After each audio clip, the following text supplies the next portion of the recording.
Hi, welcome back to Mind Control. You must know what you're going after. You must know what you are going after. You can't live your life meandering around hoping you hit something, and whatever you hit, you say, that's what I was aiming at. You have to have a specific target in mind. Most people don't succeed at getting what they're going after because they don't take the time to research what they're going after. They ask for things and then see if they want them. But you have to be careful about that, because if you ask for something, you might get it. And before you start blabbing what all you want to see God do, you need to be sure that that's what you want to see happen in your life. Know what you're going after. Now you say amen to that, but there's very few people who live by that principle.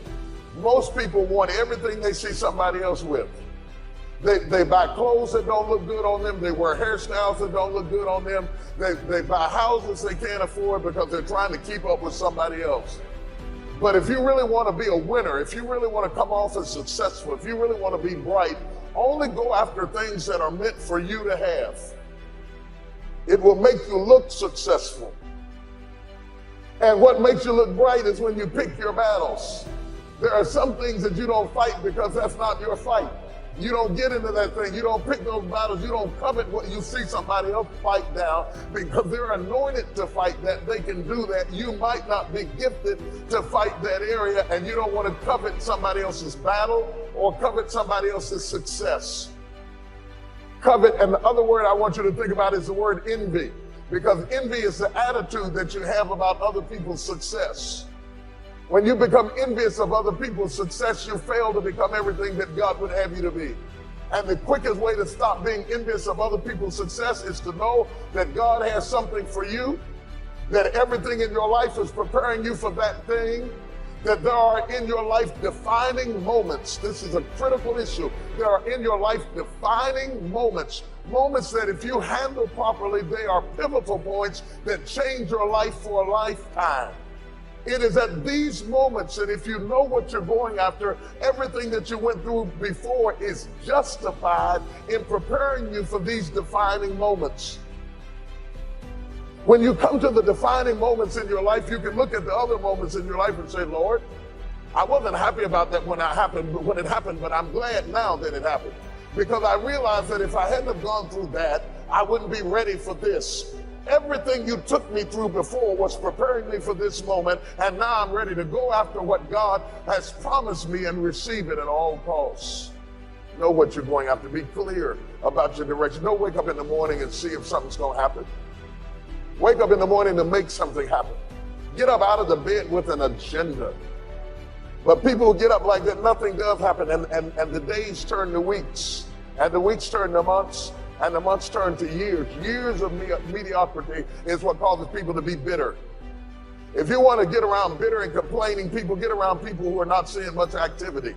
They're bitter, they're complaining, they're cynical, and they're jealous because nothing is happening.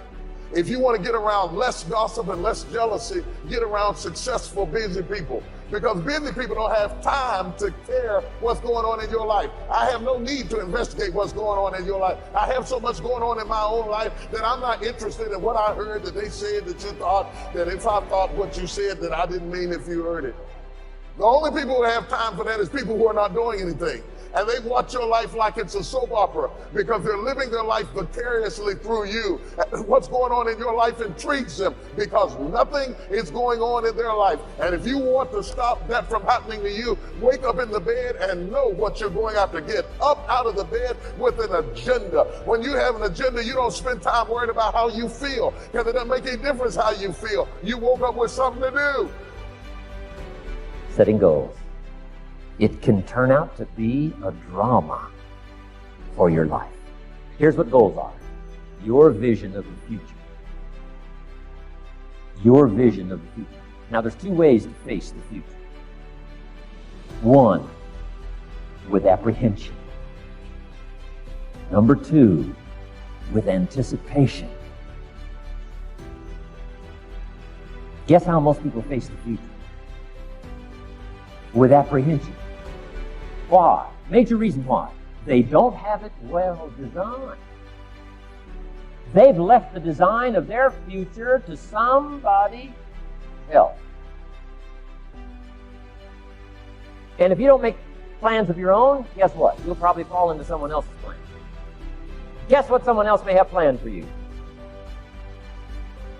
Not much. You got to make a list of this not much stuff. I'm telling you, people all their lives count on this not much list. If all of your negative relatives all turn positive, what'll that do for your future? Not much. If prices come down a little, what'll that do for your future? Not much. If the economy gets a little better, what'll that do for your future? Not much. If circumstances get a little better, what'll that do? Not much. If the weather gets a little better over the next few years, that'll do.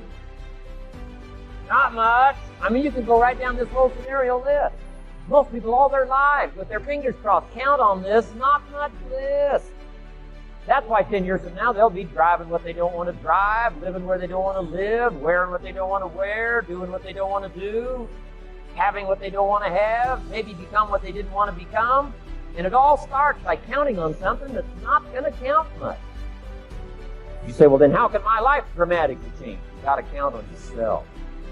Here's one of the things you got to count on: your ability to design the future. It's called promise. And the promise of the future, if you'll design it well, can have an awesome effect on your life. But if you face the future with apprehension, you'll take hesitant steps all day, uncertain steps all day. And if you take uncertain steps all day for 6 years, you can imagine how empty your life is. We've got to help our kids with the promise. Now here's what's connected to the promise: the price. The price to pay. And I'm telling you, the price is easy if the promise is clear. One of the better notes to make for today. Price is easy if the promise is clear and powerful. But the price seems almost too much to pay, too much to get over, too much to accomplish if the promise isn't clear. The promise isn't powerful. I'm telling you, kids will pay the discipline if they can see the promise. One of our biggest challenges as parents in the 90s is to help our kids see the promise of the future. That's why I'm teaching financial independence, how to become wealthy and powerful and sophisticated and healthy and unique. All of the stuff kids would hope to go for. It's all possible. This is America. That's the promise of the future. The price, a few simple disciplines practiced every day, and I'm telling you, the kids will pay the price of the simple disciplines if they can see the promise of the future. But if they can't see, they don't want to pay. And the same is true of all of us. We will pay the most extraordinary discipline if we can see the promise of the future. It's called setting goals. So I'm asking you to get a handle on the future. I'm asking you not to leave it to anyone else. Don't leave it to the company. The company's got their own goals. I'm asking you to set your own goals, your personal goals. Income goals, and financial goals, and health goals, and spiritual goals. And where do you want to go, and what do you want to do, and what do you want to see, and what do you want to be? That's it. Promise of the future. Design your own future within your hands, your capacity. Here's how simple now goal setting. It's not mysterious. You don't have to anchor, you don't have to focus, you don't have to visualize, none of that. Here's how simple goal setting is. Changed my life. Decide what you want and write it down. I mean, that's how profound this stuff is. Decide what you want and write it down. Make a list. Where do you want to go? What do you want to do? What do you want to see? What do you want to be? What do you want to have? What do you want to share? What projects would you like to support? What would you like to be known for? What skills would you like to learn? Some extraordinary things you'd like to do, ordinary things you'd like to do, right? Silly little things you'd like to do, very important things you'd like to do. Decide on all that stuff and write it down, write it down, write it down. That's how simple this stuff is. And it's your own private list. If it's really private, on your list, put some stuff in code where nobody can understand it if this list fell into unfriendly hands. And simple things, whatever. Foolish things, doesn't matter. It's your list. I had a little revenge on my first list. Budget finance, who used to harass me. I got 2 or 3 payments behind. This one guy called incessantly. Said, we're going to come get your car, drag it rear end up down the street in front of your neighbors. Put me down something fierce. When I met Shof, got my life straightened out, one of the first things on one of my lists is budget finance. And when I finally got the money, I needed a little drama in my life. Finally got the money to pay them all. I put it in small bills in a big brief.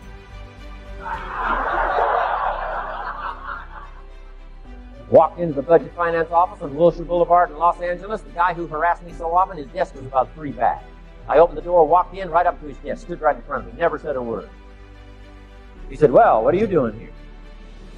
Didn't say a word. I opened up this briefcase, dumped this pile of money all over his desk. I said, "Count it. It's all there. I'll never be back." Turned around, walked out, slammed the door. Now that might not be noble, but you got to try it at least one time. Pay off with a little drama.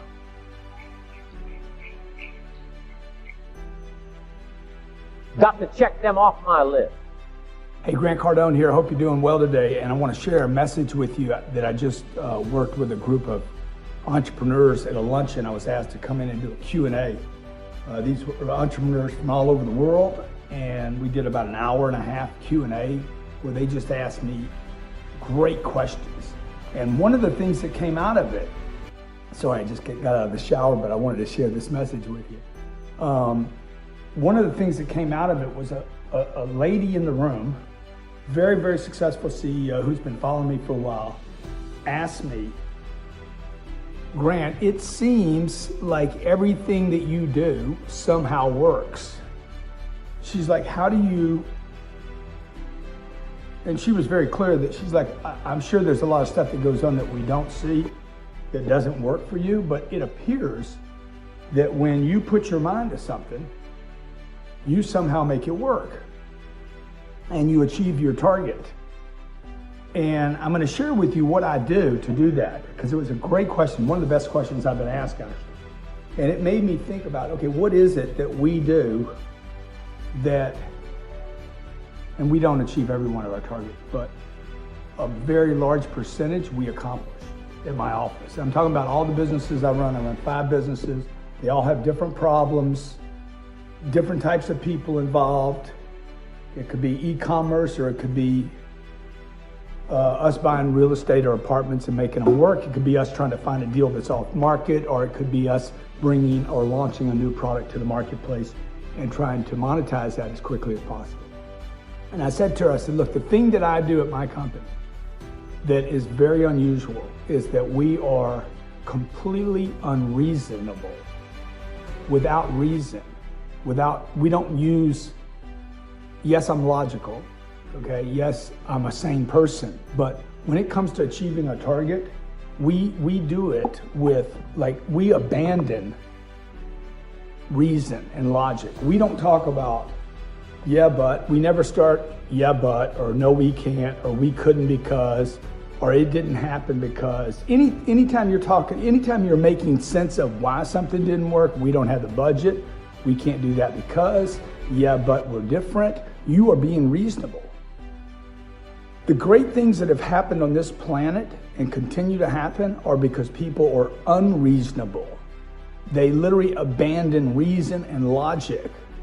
They defy the universe.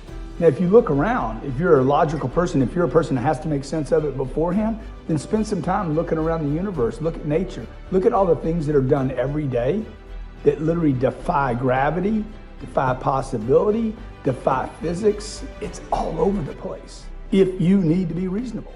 Now, in my case, I don't need to be reasonable because there's enough cases of super successful people doing things that are amazing, whether it was a manufacturing, a new product, or whether it was Steve Jobs coming back to Apple and turning that company around. Every day, look at Amazon. Look what Amazon has done.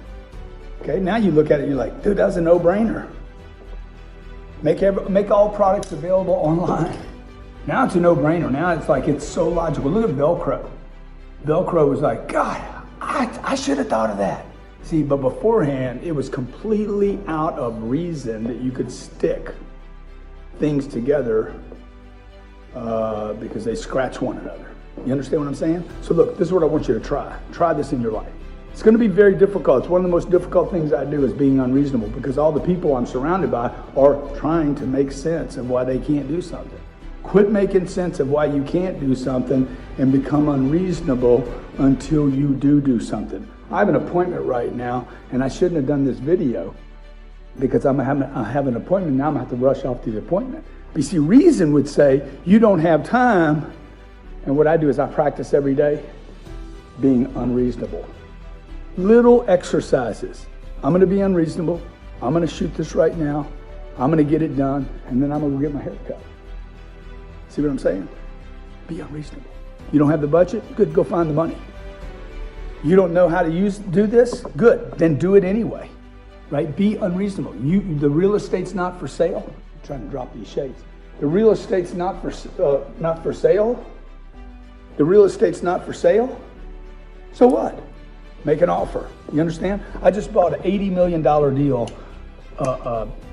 trophy property in one of the major cities in the United States. Off market, not for sale, not interested in selling, and we just closed the deal. Why? Because I was completely unreasonable until we got the deal. Be unreasonable. Your mommy didn't teach you how, your daddy didn't teach you how. In fact, your kid, your parents, your teachers, society keeps telling you, be reasonable. Thank you so much for watching till the end. Don't forget to share your thoughts in the comments section.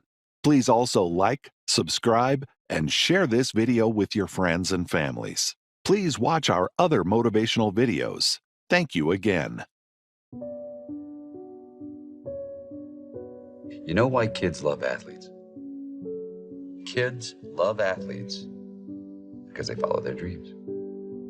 How much did they first pay you to give up on your dreams? And when were you going to stop and come back and do what makes you happy? I see guys who work at the same company for their entire lives. They clock in, they clock out, and they never have a moment of happiness.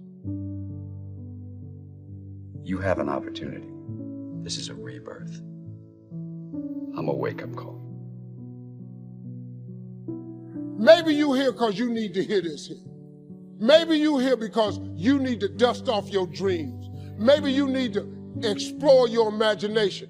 Maybe you just need to identify your gift so you can quit tripping in your own life, trying to figure out what you can do when God already planted inside you a long time ago. Remember your dream.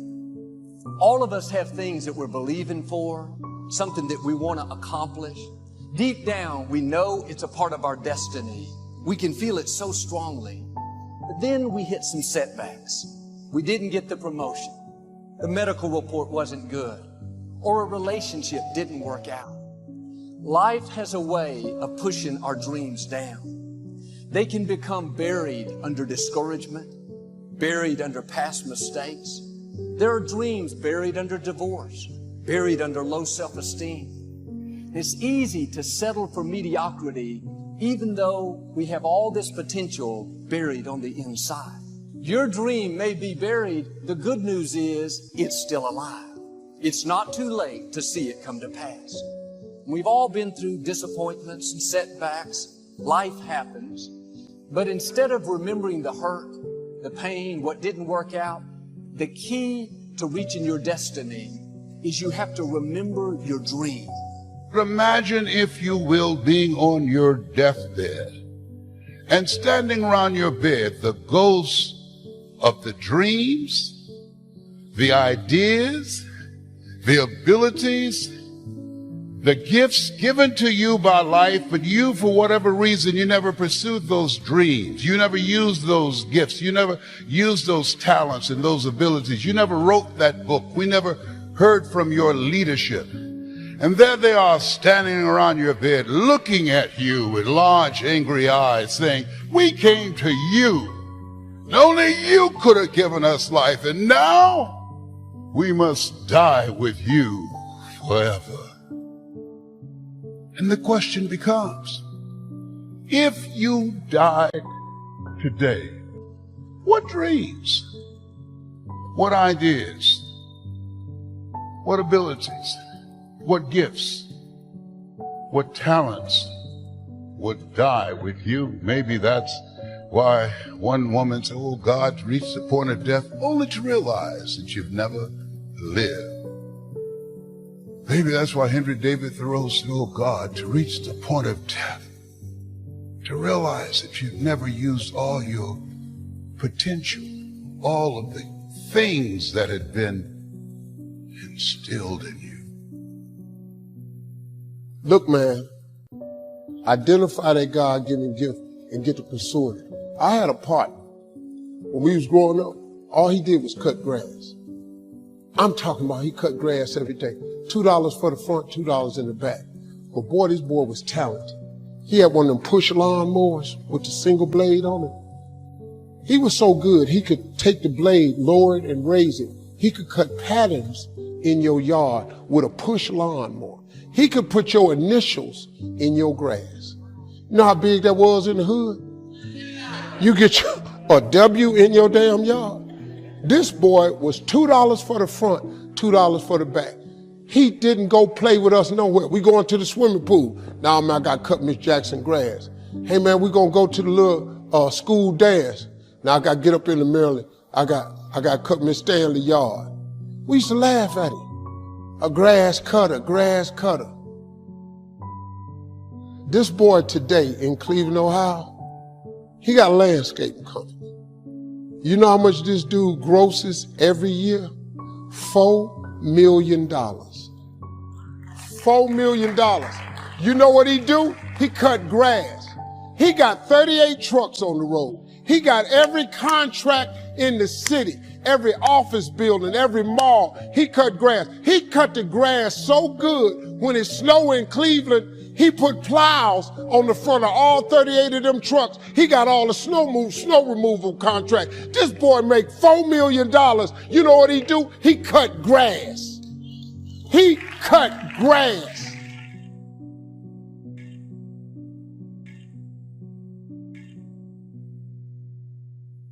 You may not understand why a business didn't make it, why a person walked away, why you came down with an illness. You were doing the right thing, but the wrong thing happened.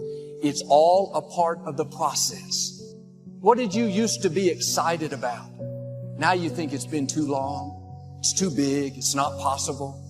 You don't think you could write the book, finish school, see a marriage restored, start the business, get your passion back. You have not missed your opportunity. You have not had too many bad breaks. You're not lacking. You didn't get shortchanged. People can't stop you. Bad breaks, disappointments, loss. There are seeds of greatness in you right now. Dreams so big that you can't accomplish them on your own. As you think about your goals and dreams, not only is it possible, not only must you decide that it's necessary, that it's a non-negotiable, you have the ability to do more than you could ever begin to imagine. But when we live in a world where we're told more about our limitations rather than our potential, when we look at our environment and the people and the conversations that we're exposed to early on, we begin to form a limited vision of what's possible for us. And so as you think about your goals and dreams, here's what I can share with you because of what I've gone through, and you know this to be true. Changing your life is hard. Why pay the price? Why work this hard? Why go this far? Why try to learn this much? Why try to do it all? Why try to see it all? Why try to have it all? Why do it? Why learn it? Why study? Why put yourself out? Why try to take on this much responsibility? Why develop yourself to the full? Why try to become all that you can possibly become? Why try to earn as much as you can earn, share as much as you can share, develop every skill you possibly can, see every human you possibly can, go to every class you possibly can, touch everybody you possibly can? Why do that much? Why go that far? Why share that much? Why give that much away? Why try to see everything? Why try to do everything? Why try to become everything? That's a good question, why? And you're the only one personally that can answer that question for yourself. You've got to have your own list of whys. Here's what I want you to do when you go home after you've left this extravaganza. Work on your list of whys. One of the big thrusts for success is to come up with a strong enough why. In leadership training, here's what we learn. If the why is powerful, the how is easy. But if the why isn't strong, if your goals aren't powerful, if the vision isn't clear, the old prophet said, without a vision we die, without a vision we perish, without a dream we're nothing. From the movie The Professionals, I listened to Bill Heron give his testimony yesterday. From the movie The Professionals, it said, we joined because we believed. We stayed because we were committed. We left because we were disillusioned. But we came back because we were lost. Without a dream, we are nothing.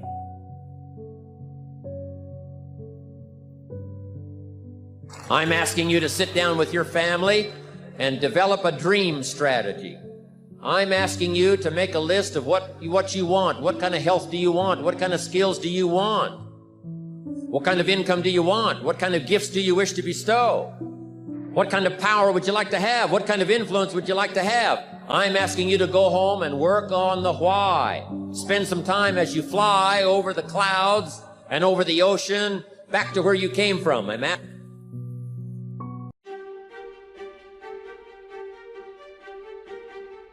Today is about how to get what you really want out of your life on a consistent basis. Now, in order to get what you really want, you got to know what it is, which for most people is a unique concept. Don't be sorry. Just do better. Stop showing up for work late all the time. As Confucius said, when it's obvious that the goal cannot be reached, don't adjust the goals, adjust the action steps. Seriously, when I ask people, what do you really want? The answer I usually get is something like, well, I don't know, or something general like, well, I wish I had a better relationship. I wish I could start my own business. I wish I had more money.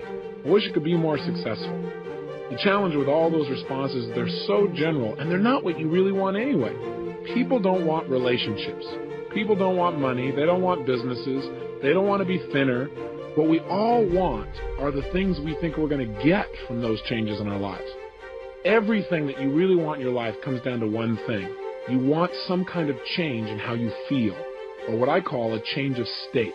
The state of mind or body you're in at that moment in time. We all want to change how we feel. Think about it. The only reason you want more money, you don't want little pieces of paper with pictures of deceased notables on it, do you? Of course not. Stop being late for your success. Stop apologizing for the same mistakes over and over again. When you know you've done wrong, wake up and do right. Be accountable for your actions, because actions speak louder than words. Stop depending on other people for you to do what's right. Having a pity party is not something that you celebrate. Don't be the sorriest person walking on earth. You want money because of what you think it'll give you. You think it'll give you more freedom, more fun, or the ability to give to other people. You believe it's going to lead to some kind of pleasure if you want it. Say, I want a business. Listen, I know a lot of people in business who don't want their business anymore. The bottom line is it's not the business you want, it's what you think a business will give you, the feeling changes you think it'll give you. Somebody says, I want to get married. They want to get married because of what they think that will give them. Or I want a relationship. They think it's going to give them a certain kind of feeling. That's what drives all of our behaviors. Challenge me on this. See if you can find an exception. Is there anything in your life that you really, really want that the reason you want it doesn't come down to eventually some feeling you're going to get if this thing happens in your life? I'll tell you over and over again, no matter what exception someone has tried to find, if I keep asking them, well, why do you want that? But why do you want that? But why do you want that? Eventually they get to a point where they go, well, because it makes me feel good. And so that's what we really want. We want to feel good.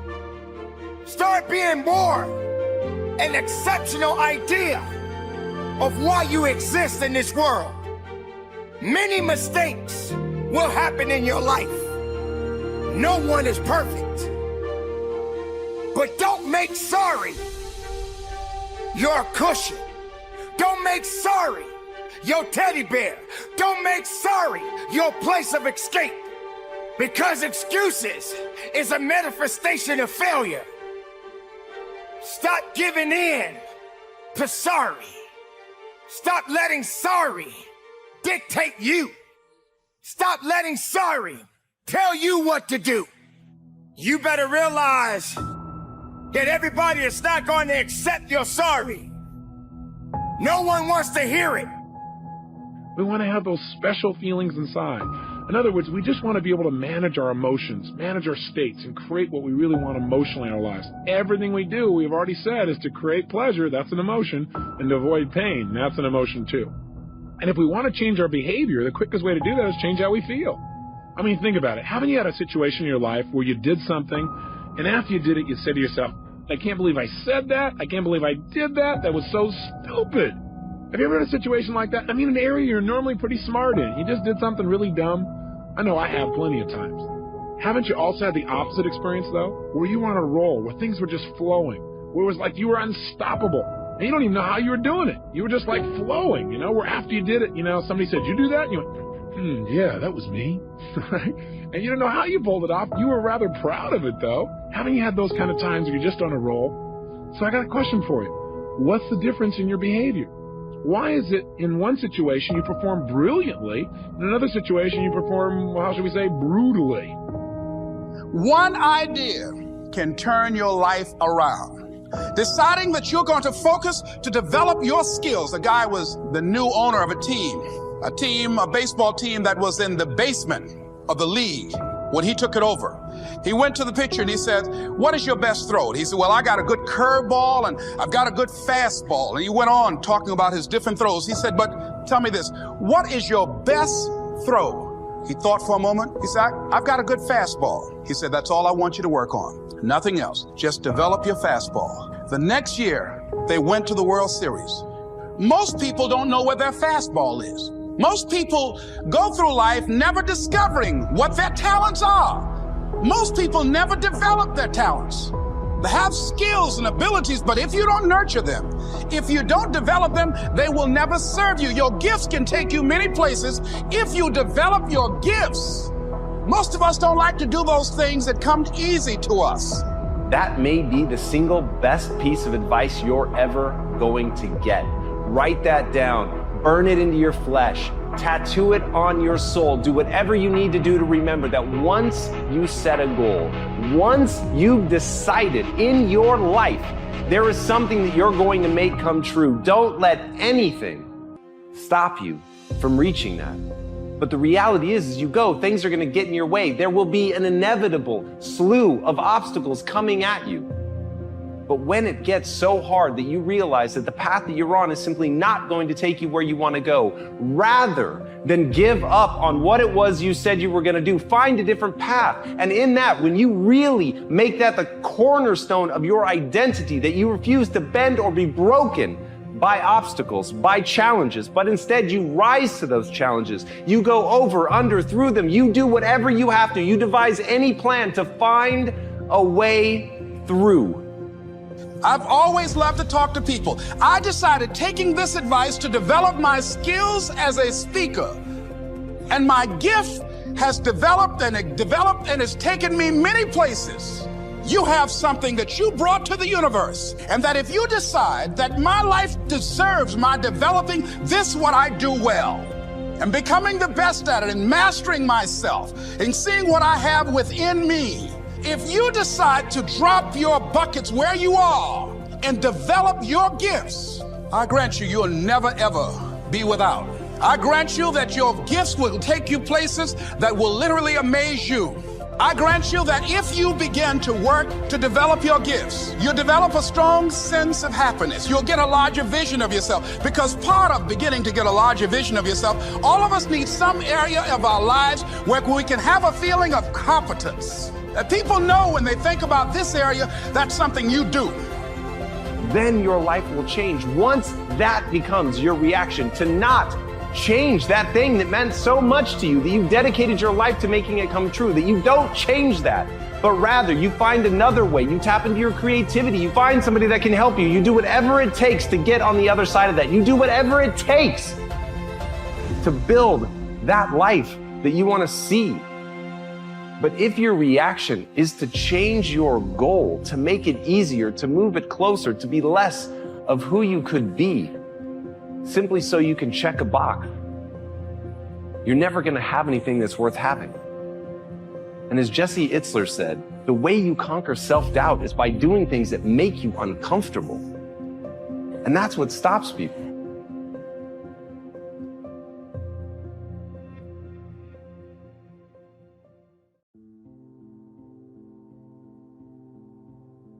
Now, another unique thing about sharing is what you pour out creates capacity for more. You must be willing to do the things today others won't do, in order to have the things tomorrow others won't have. Because it's those moments of feeling discouraged or feeling like you're not good enough that makes you feel like settling is your only option. Most people don't reach their dream mount because of failure. Most people don't live their dream because they give up. You see, it's not the failure that stops us, but that most stop at their first failure. Those who succeed don't stop at one failure. They don't stop at 10 failures. They don't stop at 100 or 1,000 or 1,000,000. They say, this is my goal, and I will do whatever it takes to achieve it. I will learn the lessons from any failures. I will learn faster. I will work harder. I will work smarter. And I will not quit until my dream is a reality. That's the difference between success and failure. Failure is a massive part of being able to be successful. You have to get comfortable with failure. You have to actually seek failure. Failure is where all of the lessons are, you know. When you go to the gym, you work out, you're actually seeking failure. So if you pour out what you know, if you pour out what you feel, if you let go in a sharing way, the good things that have come your way, it's part of the skill in the marketplace of developing success, wealth, and value. And I would wish that for you. In fact, all of the things we've talked about today, I would wish for you the benefit that comes from it all. But I know that it takes the discipline first. One last phrase. Promise is on the other side of price.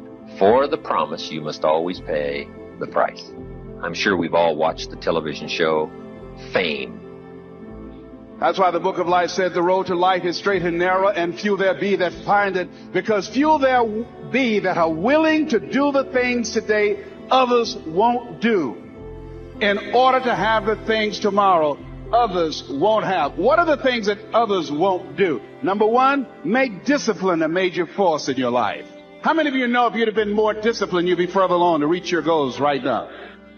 Socrates said the undisciplined life is an insane life. The road to life is straight and narrow because few there be that are willing to discipline themselves. Here's something else that most people won't do. Make it okay to fail. A lot of people, 85% of people, allow their fear of failure to outweigh their desire to succeed. Where the teacher says, here's where you start to pay. If you want the glory of the stage, and not just the glory of the stage, but a glory of a unique family, if you want the glory and the recognition of a unique enterprise, if you want the glory of a job well done, you got to pay up front. And this is part of the pay. But once you get a taste of value, you don't mind paying the discipline. So I want to thank you today for letting me come by and have a chance to visit with you. And I wish for you all these good things that come from paying the price. The next time we get together, I'm sure we'll be able to trade some stories about the value we've gotten from sharing with each other today. Thank you for inviting me. See you next time. Develop the ability to share. Pass along to someone else. If you picked up a good idea today, pass it along. Don't let it stay. Pass it along. Repeat after me, please. Anything that's worth doing is worth doing badly. Yeah, see, anything is worth doing is worth doing right, as we have been taught, if you know how to do it. But if you don't know how to do it, it's worth doing badly until you get it right. I bet you, and I wasn't there, I bet you that when Bishop T.D. Jakes first stood up to preach, when he gave his trial sermon, he did not have the command, he did not have the mastery, he did not have the confidence, he did not have the depth, he did not have the capacity to translate and milk scripture like he did last night when he first started out. Now write this down. You don't have to be great to get started, but you have to get started to be great. You want to take your muscles to the point where you get to failure because that's where the adaptation is, that's where growth is. Successful people fail a lot, they fail a whole lot more than they succeed. They extract the lessons from the failure and they use the energy and they use the wisdom to come around to the next phase of success. Gotta take a shot, you have to live at the edge of your capabilities, you've gotta live where you're almost certain you're gonna fail. The reason for practice. Practice is controlled failure, getting to your limit, getting to your limit, getting to your limit. You can't lift that, you can't do that until you get to the point that all of a sudden your body makes the adjustment. And then you can do it. Failure actually helps you to recognize the areas where you need to evolve. So fail early, fail often, fail forward. Failure makes winners stronger, failure makes winners hungrier. But it makes most give up, it makes most feel worthless. Talk to your grandfather. Grab an older person, just hear them talk, and the only thing that pains them is not failure, it's not disappointment, it's regret. And when I talk about never settling, I'm not talking about your food, I'm not talking about your hotel, I'm not talking about anything tangible. I'm talking about your life. I'm talking about your dreams. Don't give up, man. I want you committed to the goal, because sometimes the strategy didn't work. That doesn't mean the goal is not attainable. Don't ever fear starting over. You need to change your strategy, not give up on the goal. The goal is still the goal. Let's redirect, let's refocus, let's regroup, let's retool. Let's try another way, but don't give up on your goal. Are you hearing what I'm telling you? I didn't wait for the world to say I was one. I told myself I was one. And once I told myself I was one, everything around me started to support what I was saying. So victory, all right? Hope. You have to believe it when you cannot see it. You have to speak it when it's not serious. You have to speak it and say it's so that it can become a reality. What's it worth to you? Because if you can speak it, if you can say it, you're going to eventually get to it. Are you hearing what I'm saying? If you could speak it, if you could say it, you're going to eventually get to it. All right? Listen to me very closely. My last one. You got to get this one in your spirit. You have to take residence with it. All right? You got to take residence. You can't be playing with it. You can't, 1 minute you're doing it, the next minute you're not. 1 month you're doing it, the next minute you're not. We're not talking about consistency right now. We talked about consistency before. We're not talking about consistency right now. I'm talking about residence. You got to surrender to that thing. Winners don't enjoy failure, but they would never let failure stop them. Next time you encounter failure, you've got to remember every great thing on this planet is here, because the Creator learned what did work, but learned more from what did not work. When we are kids, we don't stop at failure when we first learn to ride a bike. It's failure after failure. We get knocked down time after time, but we get up and push forward. And so we'll achieve our goal of riding the bike. But then we get old and most of us get weak. We are too soft to get back on the bike. We come up with excuses. It must not be for me. No, you just soft, no, you just lazy. Tell yourself the truth, get back on the bike, learn why you failed. And make sure you don't fall again, make sure you are stronger for having the lesson. You know, it's always a little bit frustrating to me when people have a negative relationship with failure. Fail early, fail often, fail forward. Don't ever commit to the strategy more than the result. When you settle, you ruin the movie. Yeah, you heard me. Your life is a movie and you are the author. Your life is a movie and you are the director. Life is a movie and you need to edit some scenes out. The pen is in your hand, my friend, and you're writing your very own personal movie. And I believe the good guy wins in the end. I believe the good woman wins in the end. I believe that you will win in the end as long as you don't settle. When you settle, you ruin the finale. When you settle, you ruin the final scene. We are all tuned into your movie. So I'm going to give you an example, right? I'm in stats class, and I'm trying to become a statistician. I'm trying to take my game to a whole other level, right? So I'm in stats class the other day. This is my final class, and my man is talking. I'm trying to work the problem out, right? I'm trying to, we're talking about the mean, right? The standard deviation, right? He's giving us the formula. You add this to this, you know, once you add this to this, you divide this by 2. He's breaking the whole thing down. And then he does it in the adverse and I'm lost, right? But then he finally breaks it down so I can understand. And I go after class saying, look, you gotta take me, you gotta start all over again. You gotta hear what I'm saying. I want to be possessed by it. I wanted to take residence. I gotta surrender to it. I gotta put my whole stuff in. I don't just want the answers. Because if I just get the answers, I gotta keep coming to you to get the answers. I want to see the big picture. I want to understand it. I want stats to come out of my mouth. I want to possess it. I want stats to be who I am. I want to be in the next 2 or 3 years a statistician. You're here right now at this moment because tomorrow you want to be somebody greater than the person you are today.